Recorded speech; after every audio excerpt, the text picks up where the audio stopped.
Welcome back, Super Smarties. Let the learning begin. Make sure that you have your calendar packet with you, and we're focused on Friday. And your zone check-in. We're all the way down on the last monster in the rows. I will bet when we are through, I will be able to identify the letters, uppercase and lowercase, by name, count to 100 from 0, by ones, fives, tens, and skipping the hump numbers. I will also be able to identify punctuation used appropriately at different times in different ways for different sentences. Represent the month of the year, recognizing it by season and knowing it by name. And identify the days of the week in and out of order. I'll also be able to state a mind shift to help me regulate and get myself ready to learn. All right, so let's get started. So we've been talking about days of the week, and this is the last day of the work week and the school week. And now we're going to roll into the weekend. The last day of the week is Saturday. So let's look at the cards as we read them. Finding them in different locations, written in different ways with different colors, just helps our brain build a mnemonic for identifying the letters and the structure of the words, and then identifying them different places and being able to hold the information and transfer it.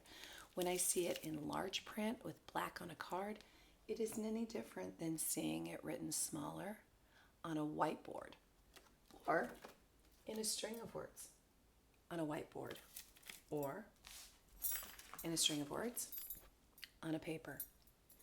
So we're building up what's called our schema, everything that we know in our smart brain, and then we can dump out our schema and transfer it to different places using the information that we already know to figure out information that we need to know or that might appear new to us but isn't necessarily completely new and foreign. So Sunday is the first day of the week. So what comes next? Let's see.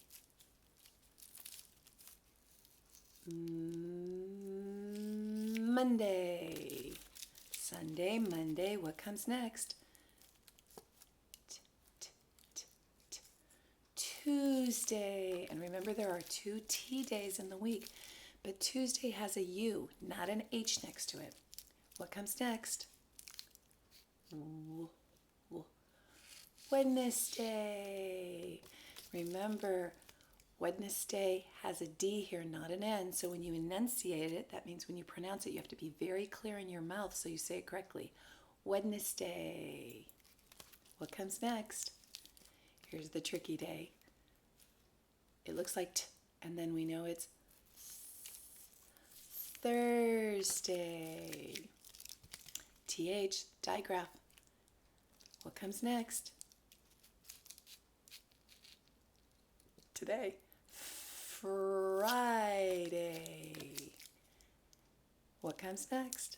Last day of the week. It's the other S day, so this is where it gets tricky. Saturday.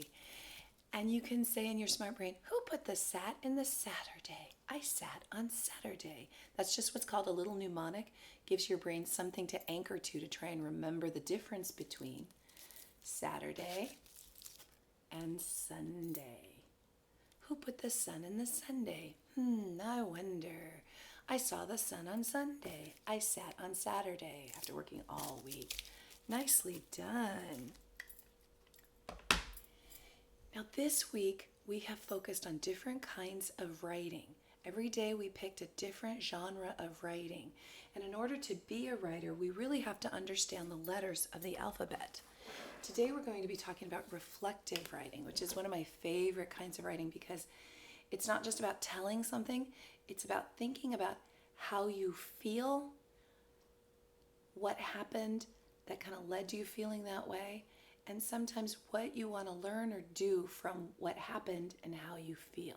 So reflective writing is really personal, and it's very important because part of having an opinion and convincing others is being able to reflect on your own learning and then push that into the context of what you write, helping others see how you processed information, how you lived through things, and then came to decide maybe you wanted to do things a little bit differently than you had done them before. So it's so important. So let's focus on the letters. We're going to go down the string of letters all the way to Z, stating the names and forms. And then we'll come back and talk about the kinds. Remember, form is the size, whether it's capital or lowercase. Name is exactly the same for both the uppercase and lowercase, but the shape looks different on most of them, and the size is different on all of them. And the kinds of letters are vowels and consonants. There are more consonants than there are vowels. Ready? Big capital letter A, lowercase a. Name and form.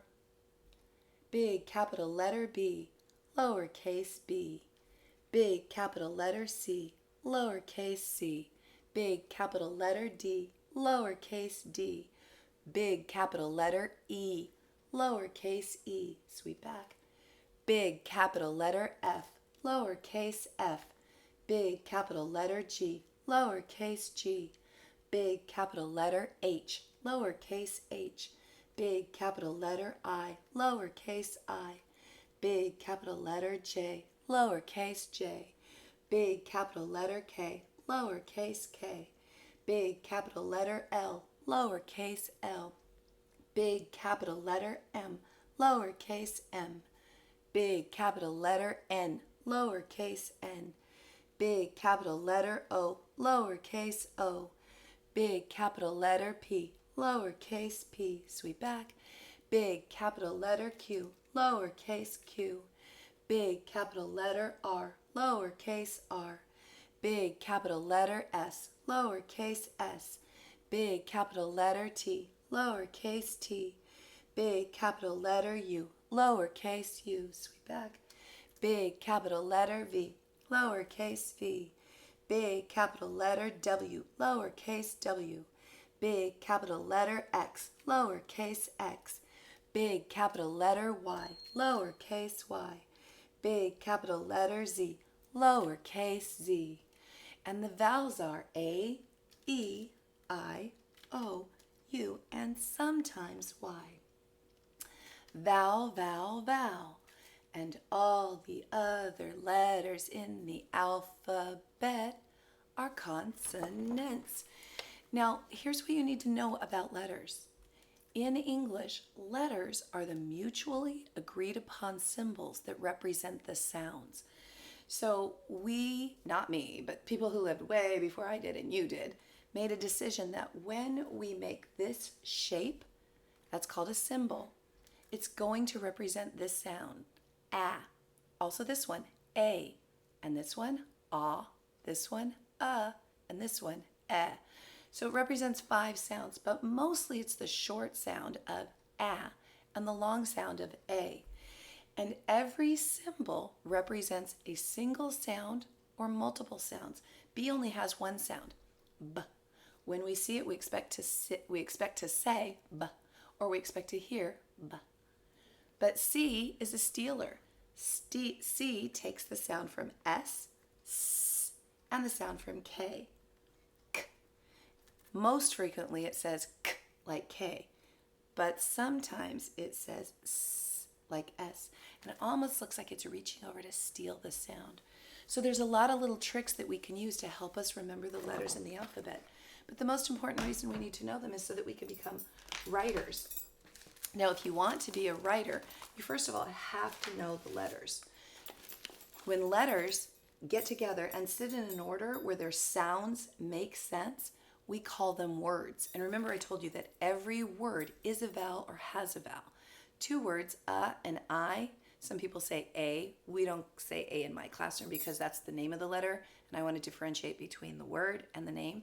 So and I are only vowels. There are no consonants. But all the rest of the words have a vowel and a consonant. When words get together and sit in an order that makes sense, and this is important too, with a capital at the beginning and punctuation at the end, we call them sentences. There also has to be what's called verb and noun agreement. That means a person, place, or thing and an action that happens.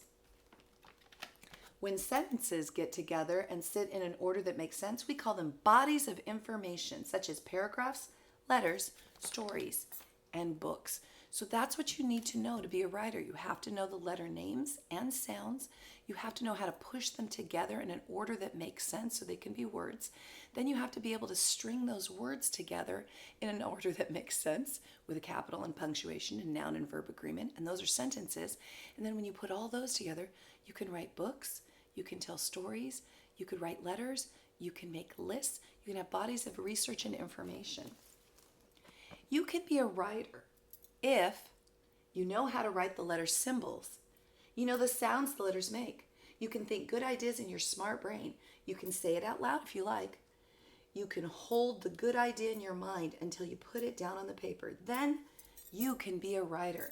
So this is called a step chart. 1, 2, 3, 4 steps to being a writer. And it's not quite that fast and simple, but that's the process.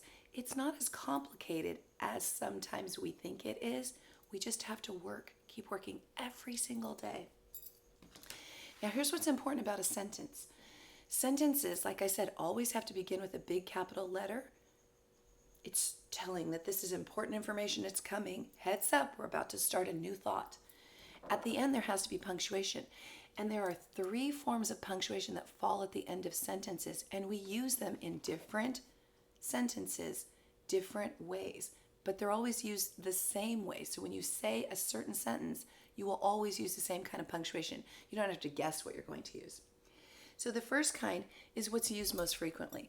This symbol is called a period. It's just a stopping mark, just like a little pow, stop right here. Stop, otherwise the words just keep going on and you keep talking on and on and on and on because there's nothing that's breaking up the words.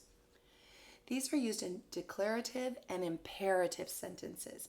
So it's a telling sentence, starts with a capital, and then it's pretty flat. Your voice just stays pretty flat. It's telling or demanding or commanding.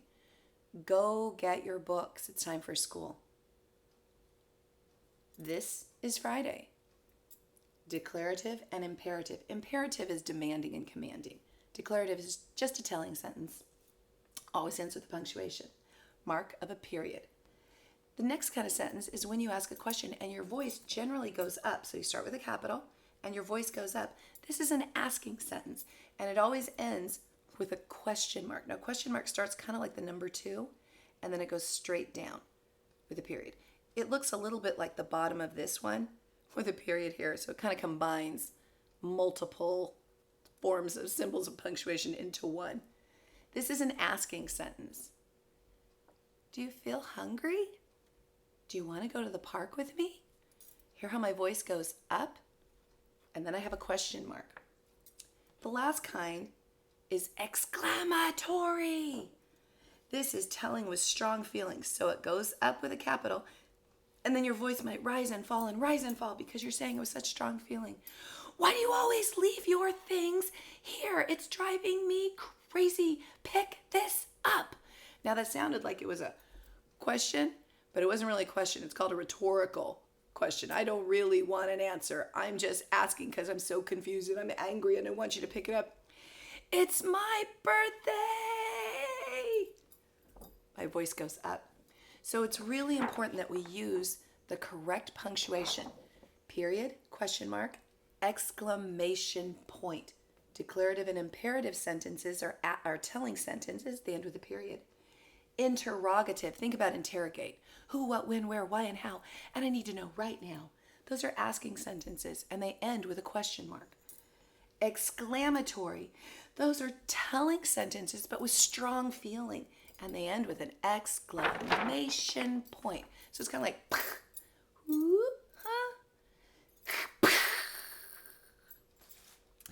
Now, on your book, you have to remember that you're going to be adding the months of the year. We're not going to do it on our whiteboard, but we are going to do it here. So let's review them.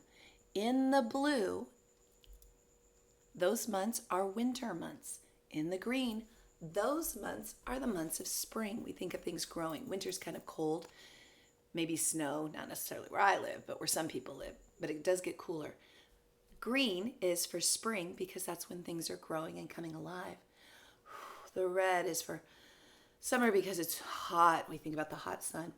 The orange is for fall because the leaves are changing colors and it's becoming a little bit cooler. We're transitioning from the hot of summer to the cool of winter, or the cold of winter, so it's kind of cool. Echo me, please. January, February, March, April, May, June, July, August, September, October, November, December. There are 12 months in a year. Did you hear? There are 12 months in a year, and there are 4 seasons. You fall into winter, and winter leads into spring. You spring into summer, and summer leads into fall. And that's all. Now let's take a look up here on our board. We've already talked about the day of the week, that this is Friday. So if I look on my board and I'm going to use something that I already see, I look over here and I see Friday. So I want to make sure I'm on the correct page. But if I've landed on the correct page and I turn my book page over and it's Friday, this can help me find the day of the week. And it's reflective writing. Now this is the last day of the school week, and so we're going to underline it in red because this is the last day of the school week, and then we're going to cycle back to the first day of the school week, and our color code that we use in our room is just green, yellow, blue, orange, and red. So yesterday was orange and today is red. It's stop, we're all finished, and we'll start back over again. So it's reflective writing on Friday. So I want to find Friday. I'm going to look at the letters and I see an F and an R. So I come to the middle because I know this is today. Today is. And each day I've done it a little bit different to give you different strategies for solving this. So you don't always do it exactly the same way, because sometimes when you do it the same way over and over and over, you don't really pay attention to what you're doing. Your brain just does it automatically, and then you're not focused on the learning. Today is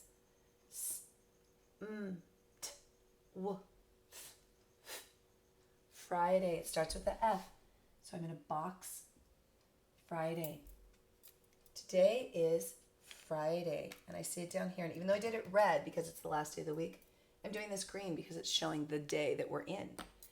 So if today is Friday, then tomorrow is one more day, Saturday. You're going to use yellow. Wait, it's coming. I'm going to use yellow Post-its. So tomorrow will be, and I put my finger, underneath Friday, and I move forward one more day. Friday, Saturday, and then I come down, and there's Saturday. I can check here, Friday, Saturday.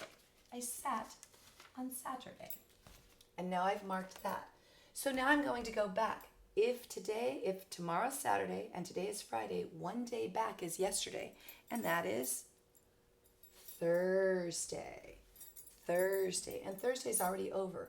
So I can put my finger on Friday and go back one day, that's Thursday, and up one day, and there's Thursday. Stop, that one's over. Yesterday was Thursday. Now when I think about reflective writing, I want to think about what's going on in my smart brain. When I do this, I feel that way because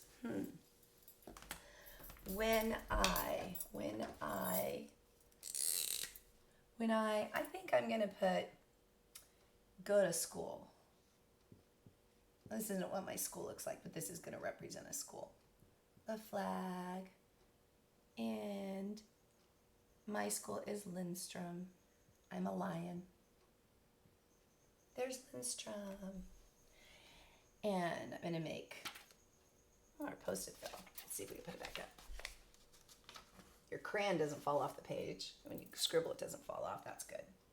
Then I'm going to put me here.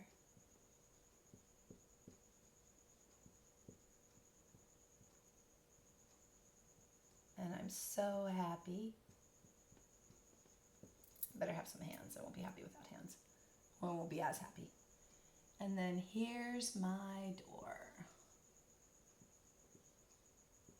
I'm room 12. Yay, and all the happiness is inside the room. I'm just going to put the ground. So when I go, G-O, and I need to have a spacer between, since I don't have a little spacer, I'm going to use my finger as my face space. Two, t, oo, two. That's a high frequency word. Go and two. Go, G-O, T-O. School. Now school is hard. Sk. Hard to spell because you hear sk, but you don't hear this. It looks like school. Stool. Like Megamind. S-C-H-O-O-L. And this is one of those words that you have to memorize. It's a camera word. I feel happy. And I could say joyful too. Now I know that I've written this word before and there's two P's. If I spelled it just phonetically by what I hear, I would only make one because I only hear one. E, and it sounds like an E, but this is when Y is acting like a vowel at the end of the word. It sounds like an E.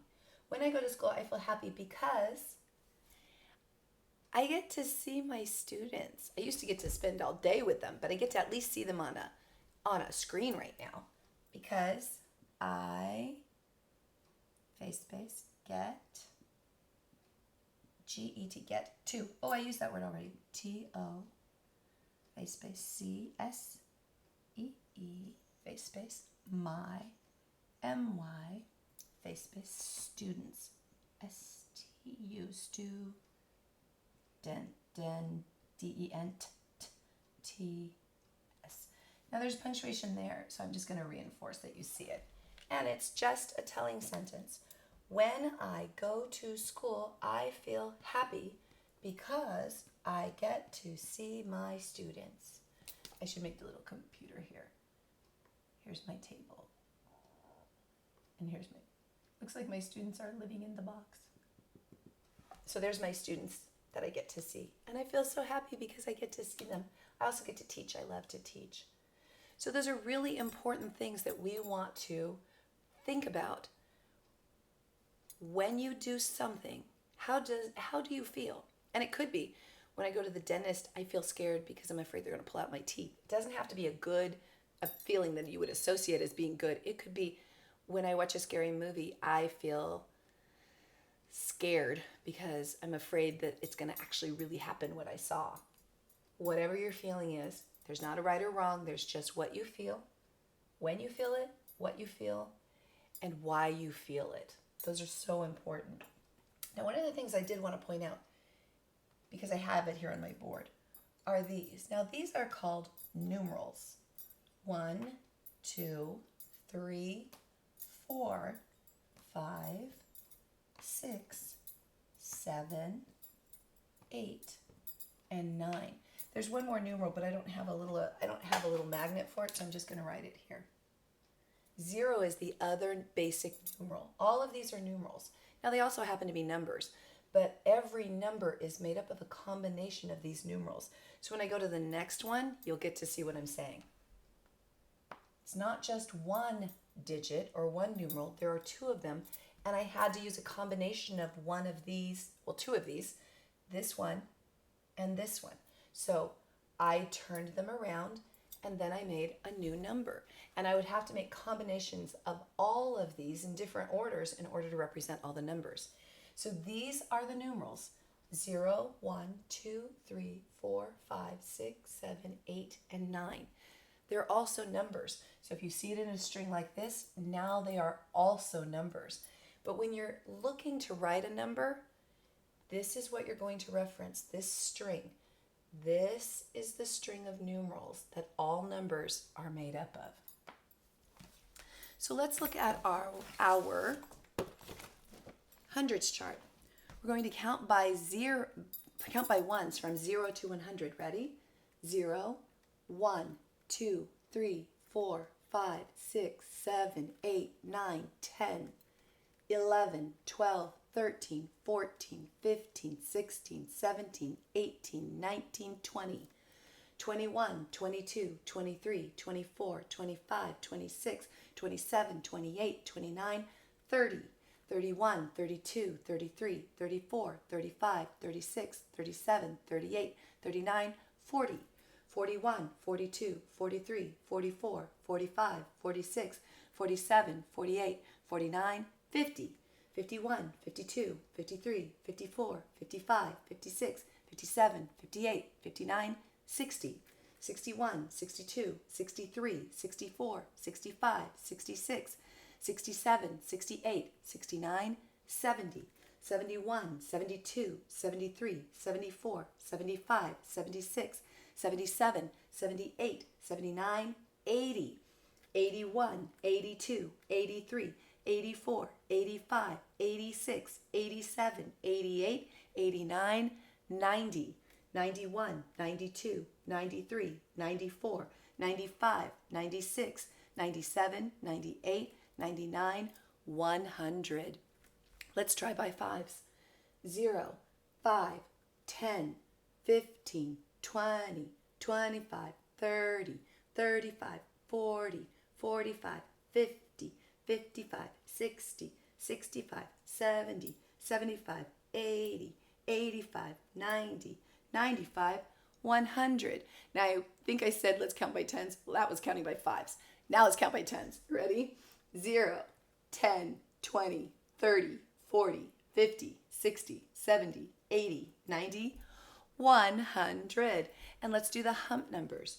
8, 9, 10, 11, 18, 19, 20, 21, 28, 29, 30, 31, 38, 39, 40, 41, 48, 49, 50, 51, 58, 59, 60, 61, 68, 69, 70, 71, 78, 79, 80, 81, 88, 89, 90, 91, 98, 99, 100.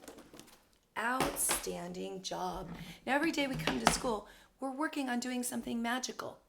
L, E, A, R,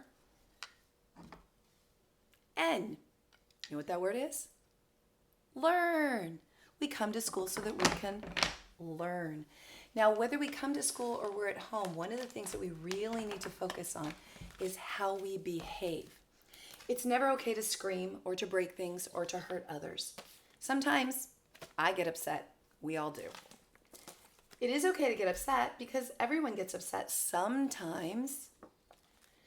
But first, I can use my words and say how I feel, just like we were saying how we felt up here. I feel angry. When I calm down, it makes my teachers happy, my friends happy, and me happy too. And at home, it makes your family happy. I can calm down when I am upset. I pick a calm down choice to help me calm down in a safe way. Now, we have calm down cards at school. You may not have them at home, but you can make some. And you don't actually have to have a card. You can actually think of good ideas. But sometimes when you're very frustrated and you're in the red zone, you've done your recording for the day and you just are very frustrated. Maybe your monster is red, you're not regulated, you're very dysregulated. These are some ways that you can come back from the red, the yellow, and the blue zone and find yourself back in green. You could stretch. You could sit. You could go and look in the mirror, actually make faces at yourself too. You could try counting. You could turn this back on and count again with me. You could do jumping jacks. You could sit and just think a lot of happy thoughts. You could get paper and you could draw. You could do a puzzle. You could blow a pinwheel. You'd have to make one first. You could play with Play-Doh or with putty. You could do what we did yesterday with our Mindshift. You could blow bubbles. You could look at photos. Sometimes remembering things that we liked makes us feel better. You could ask to walk on the stairs if you have some. You could rub in some lotion. You could do some yoga, breathing and stretching. You could look at the sensory bottle, like the shake and settle bottle that we saw the other day that I showed you how to make. You could listen to some music or listen to a story. You could play with some puppets or some stuffed animals. You could read a book or just read the pictures in a book.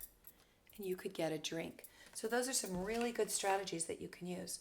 Another thing that you can do is our mind shift that we're going to focus on today, and that's taking deep breaths. Now this is a handy dandy helpful card, but you could make one of these at home. Just draw it, do the numbers, and then make a little cloud like it's breathing out, or you could draw you going like this. So this is deep breaths, and what we're going to do is we're going to take 5 of them. 1 in and out, 2 in and out, 3 in and out, 4 in and out.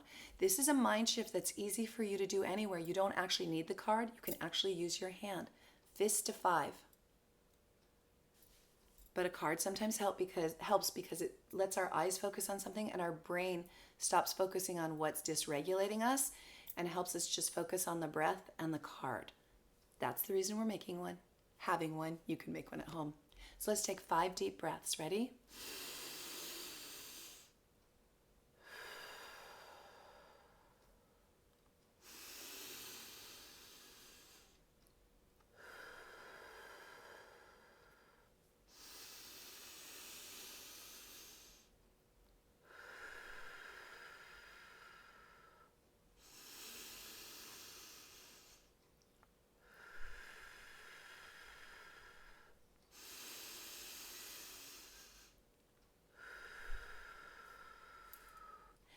And if you don't feel completely regulated when you're finished, you can do it again. You could also go from 5 back to 1 to make it more interesting. But all that oxygen goes into your bloodstream, floods into your brain, and goes through your body to your extremities. And it helps you get control of your mind. You get control of your brain first. That's the organ, the squishy organ inside your skull. Once you get control of your brain, the part that thinks is your mind. The breath helps you get control of the organ, your brain, which helps you get control of what you're thinking. When you get control of what you're thinking, your brain tells your body what to do. So your brain gets hijacked by those feelings of anger and frustration and fear, terror. And so breathing helps us let the brain take back control of all that thinking and tell the body to calm down. It's okay, and make a plan. This is your safe place right here. K27, this is your safe place. You take that everywhere you go. Safe space is the area around you. And the people that you're with at school and the family that you live with value you. It's our job to keep you safe and at peace and feeling valued every day.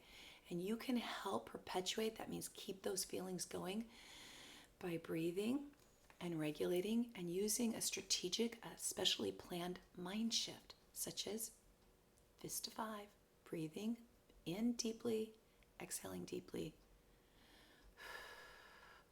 focusing on letting all your thoughts just go free, having a checkup so you can check out from what you're doing and check into what you're going to be doing next. That was awesome. I super enjoyed sharing this time with you. I look forward to cycling back through Monday, Tuesday, Wednesday, Thursday, and Friday again on other days now that all of our tapes are finished. And I look forward to seeing you on different tapes and see you in the classroom. Until later, Gator. Super teacher. Goodbye, Super Smarties. Come back ready to learn. Super teacher, for real.